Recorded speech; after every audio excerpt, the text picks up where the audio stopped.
CAA మీద, NRC మీద ABVP Murali Manohar గారు భలే వ్యాఖ్యలు చేశారండి. ప్రొఫెసర్ కె నాగేశ్వరరావుని దుమ్ము దులిపేశారు. ఏమన్నారో విందాం. అది మయన్మారే భరించలేకపోతుంది, వాళ్ళ దేశమే అది. కనుక ఇప్పుడు రోహింగ్యాలు అందరూ కూడా దేశంలో లెక్క పెట్టి మళ్ళా మయన్మార్ కు పంపించాల్సిందే దేశం నుంచి. అది మోడీ చేస్తాడు, వేరే ఇంకే ఏ ప్రధానమంత్రి ఉన్నా కాంగ్రెస్ ఉంటే చెయ్యదు. కనుక ముస్లింల జనాభా పెంచుకోవాలి, బయట నుంచి వచ్చిన వాళ్ళు పెంచుకోవాలి, మాది పెరగాలి. ఈ కుట్రలని ఈ దేశం మీద చేస్తారా? దీనిపైన మీరు అందరూ మాట్లాడుతూనే ఉంటారా? పిచ్చోళ్ళని చేసి ప్రొఫెసర్ నాగేశ్వరరావు మాట్లాడుతున్నాడు మొన్న ఈ మధ్య ఈ సిఏఏ వచ్చాక. ఈ ప్రజలు కొట్టుకొని చావాలని ఎన్నికల ముందు తెచ్చాడు మోడీ అని అంటాడు ఆయన మేధావి అండి. నేను మాట్లాడుతున్నాను, ప్రజలు ఎవరు కొట్టుకొని చావాలండి? హిందువులు ముస్లిం కొట్టుకోవాలి. సిఏఏ తెస్తే బాధితుడు పాకిస్తాన్ నుంచి వచ్చిన హిందూ సిటిజన్షిప్ తీసుకుంటే ఇక్కడ హిందువు ముస్లింలను ఎందుకు కొడతాడు, ఇక్కడి ముస్లిం హిందువుని ఎందుకు కొడతాడు? నువ్వు ఈ మాట ఎందుకు అంటున్నావు? నువ్వు ఒక యూనివర్సిటీ ప్రొఫెసర్వా, నువ్వు మేధావియా? హిందువులు ముస్లింలు కొట్టుకొని చావాలని చెప్పేసి తన్నుకోవాలని భావోద్వేగాలను రెచ్చగొట్టడానికి మోడీ చట్టం తెచ్చాడు అని ప్రొఫెసర్ నాగేశ్వరరావు అంటున్నాడు. ఈయన మేధావిగా ఈరోజు చలామణి అవుతున్నారు. హిందువులకు సిటిజన్షిప్ ఇస్తే ఆయన కడుపు మండుతా ఉంది. ఎందుకంటే వాళ్ళ కడుపులో కమ్యూనిజం ఉంది. ఎవడి కడుపులో కమ్యూనిజం ఉంటుందో వాడు ఇలాగే మాట్లాడుతూ ఉంటాడు. నా అభిప్రాయం అదండి. ప్రొఫెసర్ నాగేశ్వరరావు గారు హిందువులంటే కడుపు మంటంట భలే చెప్పాడు. హిందువులకి సిఐఏలో సిటిజన్షిప్ ఇస్తే ఈడికేంటి నష్టం? ప్రొఫెసర్ నాగేశ్వరరావు గారికి బేసిక్గా ఏం చెప్పింది కరెక్ట్ అండి. మురళి గారు ఏం చెప్పాడు? వాడు కడుపులో కమ్యూనిజం ఉంది. కడుపులో కమ్యూనిజం ఉంటే వాడి బుర్ర దబ్బుతుంది, వాడికి ఆలోచన సమంగా ఆలోచించే శక్తి పోతుంది, వాడు మనిషిలా ఆలోచించలేడు. ఇప్పుడు పాపం అక్కడ పాకిస్తాన్లో, ఆఫ్ఘనిస్తాన్లో బాధపడి తట్టుకోలేక కట్టుబట్టలతో ఇక్కడ పిల్లలతో వచ్చేసిన వాళ్ళని రక్షించవలసిన బాధ్యత మనకి ఎంతైనా ఉంది కదండి. వాళ్ళు సమంగా చూడరట. అదే రోహింగ్యాలు వచ్చేస్తే వాళ్ళనేమో నెత్తివి పెట్టుకుంటారు. రోహింగ్యాలకు క్రికెట్ క్లబ్ హైదరాబాద్లో రోహింగ్యా క్రికెట్ క్లబ్ ఉందండి, మీకు తెలుసో లేదో. గొప్పగా బ్యానర్లు ఎట్టుకుని రోహింగ్యా క్రికెట్ క్లబ్ అని చెప్పి వాళ్ళు క్రికెట్ ఆడుతున్నారు.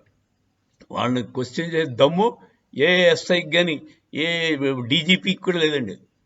అదండి వాళ్ళకున్న దమ్ము. మన వాళ్ళు పాపం బెక్కుమని బతుకుతారు.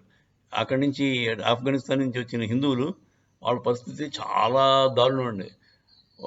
వాళ్ళు ఉండే చిన్న జోపీలు అంటే పాకలాంటివి ఉంటే దాని మీద గవర్నమెంట్ ఏమో మా ల్యాండ్లో ఉన్నదని చెప్పేసి బుల్డోజర్లు పంపించింది రాజస్థాన్లో. వాళ్ళు ఉన్న 4 ముంతలు చెంబులు పట్టుకుని బయటకు వచ్చారు. మంచి ఎండ ఆ టైంలో. సో రాజస్థాన్ గవర్నమెంట్ ఆ టైం కాంగ్రెస్ గవర్నమెంట్ అలా ఇచ్చింది. సో కాంగ్రెస్కి, కేజ్రీవాల్కి, ఇలాంటి మమతా బెనర్జీకి ముస్లింల మీద విపరీతమైన ప్రేమ అండి.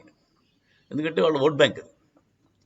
సో ఏమైనా పర్లేదు, మన దేశమైనా పర్లేదు, మళ్ళీ ఇంకో వీళ్ళ వల్ల మనకి ఇంకో ముప్పు గ్యారెంటీగా వస్తుందండి. ఎప్పుడు వేళ కాపుతే రేపు మళ్ళీ విభజన కావాలంటారు. మేము ఎక్కువైపోయాము, మాకు మళ్ళీ పార్టీషన్ కావాలంటారు. ఆ పార్టీషన్ అయితే మళ్ళీ తీరా అందరూ వెళ్తారా? వెళ్ళరు. కానీ లక్కీగా ఇంకొకటి ఉందండి, మోదీ గారు ఇంకొకరు ఉంటే బీజేపీ ఉంటే పాకిస్తాన్ ఖాళీ అయిపోతుందండి. ఇప్పటికే ఆకలి చావులు వస్తున్నాయి ఇక్కడ. పాకిస్తాను, ఆఫ్ఘనిస్తాను, ఆఫ్ఘనిస్తాన్లో 20 నుంచి 60 అంటే 45 ఆ లోపల ఉన్న ఏబుల్ బాడీడ్ మెన్, మగాళ్ళు బయటికి వెళ్తే వస్తాడని నమ్మకం లేదండి. ఈ పరిపాలన వాళ్ళకి చేత కాదు, వాళ్ళు చేసుకోలేరు. ముస్లిమ్స్ వాళ్ళు అంతా అరాచకమే అక్కడ. అలాంటిది వాళ్ళకి ఎందుకండి రాజ్యాలు? ఇస్లామిక్ రాజ్యం స్థాపిస్తా అంటాడు. ఎందుకు? వాడికి ఉన్న దేశాలను సరిగ్గా పాలించుకోవాలి రాదు, చేతకాని నా కొడుకులకి. వాడి పరిపాలన అంటే ఏమిటో తెలియాలి. పరిపాలన అంటే డబ్బులు తినేయడం, కింద ప్రజల్ని హింస పెట్టడం అనుకుంటారు. భోగం, రాజభోగం అంటారు తప్ప మన వాళ్ళు రాజభారం అంటారు. అక్కడే తేడా చేస్తుంది. రాజ్యం అంటే ఒక భోగం అనుకుంటారు వాళ్ళు, మనం రాజ్యం అంటే భారం అనుకుంటాం. రాముడు రాజ్య భారాన్ని మోసాడు పాపం. ప్రజల్ని చంటి పిల్లలా చూసేవాడు. అది మనకున్న మనకి మిగతా వాళ్ళకి ఉన్న తేడా అండి. ఈవెన్ క్రిస్టియన్స్ వాళ్ళకి రాజ్యాంగ పరిపాలన చేత కాదండి, మన దగ్గర నేర్చుకోవాలి వాళ్ళు. వాళ్ళు మనం కరెక్ట్గా మన హిందువుల దగ్గర నేర్చుకోవాల్సినవి చాలా ఉంది. వాళ్ళు ఏదో 4 వాళ్ళు ఏదో డెవలప్డ్ అనుకుంటున్నారు. మనని అణగదొక్కి వాళ్ళు డెవలప్ అయ్యారు.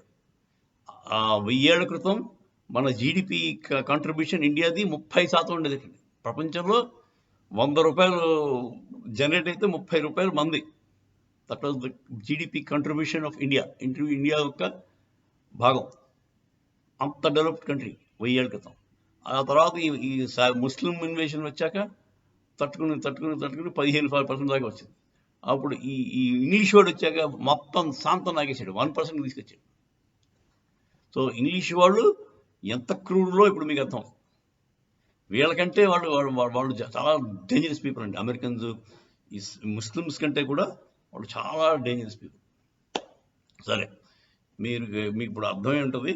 ఈ సిఐఏని అపోజ్ చేసేవాళ్ళు, ఈ ప్రొఫెసర్ నాగేశ్వరరావు లాంటి వాళ్ళు చాలా ప్రమాదకరమైన మనుషులు. వాళ్ళ బుర్రని వాళ్ళు చెక్ చేయించుకోవాలి. కమ్యూనిజం అనే ఉన్మాదం వచ్చేసింది. పిచ్చిలే పట్టిన వాళ్ళకి బుర్ర సమంగా పనిచేది. కమ్యూనిజం అనే ఉన్మాదం పట్టిన వాడికి. సో ఇంత మేధావి అంటాడు పాపం మన కే నాగేశ్వరరావు గారు. ఆ మాత్రం కొంచెం కూడా ఆలోచించలేడా? ఏది మంచిది, ఏది చెడ్డు, మనకి మన దేశానికి ఏది మంచిది అందరూ కూడా తెలియదు అతనికి. పాపం ఇంత నీచంగా ఎలా అయిపోతారండి వాళ్ళు. ఈ సిఐఏ మోదీ ఎందుకు తెచ్చాడంటే ముస్లింలు హిందువులు కొట్టుకోండి అని చెప్పి కొట్టుకొని ఇస్తాడా మోదీ? అల్లర్లు జరుగుతాయా మోదీ ఉండగా? చూడండి, అల్లర్లు చేసి ట్రై చేయండి. కాంగ్రెస్ వాళ్ళు ఎన్ని ట్రై చేయలేదు. కాంగ్రెస్ వాళ్ళు అల్లర్లు చేద్దానికి ఎంత ట్రై చేయలేదండి. మన నేషనల్ ఇన్వెస్టిగేషన్ అథారిటీ NIA ఎప్పుడు అలర్ట్గా ఉంటారు వాళ్ళు. ఎక్కడ నీకు రాళ్ళేసి కొడదామని ఉద్దేశం వస్తేనే వాళ్ళని అదుపులో తీసుకుంటారు. సో ఇది పరిపాలన వాళ్ళకు వచ్చండి. Modi knows how to administer. వాళ్ళు డబ్బుల కోసం ఒక 10 రూపాయలు ఇస్తే అల్లరి చేసేద్దాం. ఇప్పుడు చెన్నారెడ్డి వాడు సీఎం కావాలంటే నా అల్లరి చేయించేవాడు. పాత బస్తీలో అల్లర్లు ఎప్పుడు అయ్యేవాడిని? కాంగ్రెస్ వాడు సీఎం మార్చుకుందాం అనుకుంటే సరే అయ్యేది.